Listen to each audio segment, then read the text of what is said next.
intéressante quand même, quelque chose que je vous ai jamais montré. Ici, vous avez l'État de New York, hein, c'est-à-dire New York et tout l'État, on peut le comparer à la Suède. Bien. Alors, là, vous avez les décès par million d'habitants. Donc, vous voyez que New York, c'est très haut, et la Suède, c'est très bas. Ce qui est très intéressant, c'est que New York porte des masques.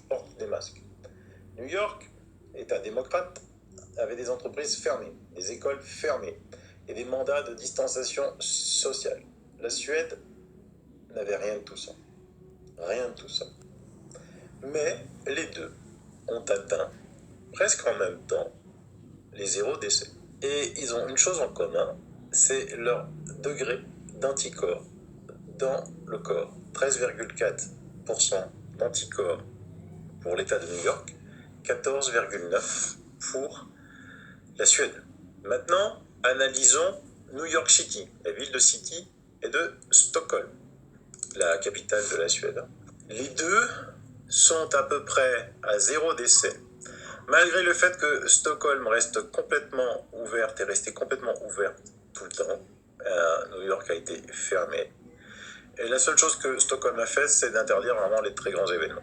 New York a 21,6% d'anticorps, Stockholm 16%.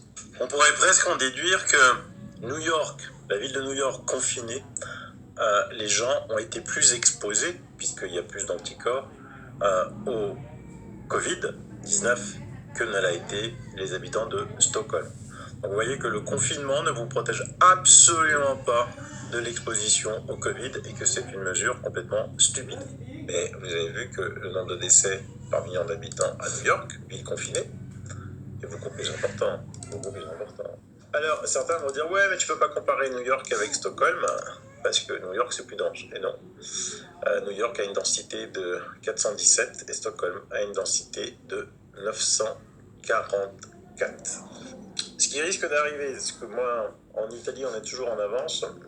Les Italiens commencent à faire des tests sérologiques. Donc là, ils ont commencé à faire, c'est une première en Europe, dans la commune de Rovio, qui est de 2000 habitants. Et un tiers de la ville a été testé en 48 heures. Et donc, c'est vrai que la prise de sang est l'unique moyen de savoir avec certitude si le corps a réagi au virus et si une certaine immunité a été acquise. D'accord ? Et donc, pour l'instant, ces tests donnent 13 à 14% de personnes qui ont été immunisées et donc qui ont des anticorps.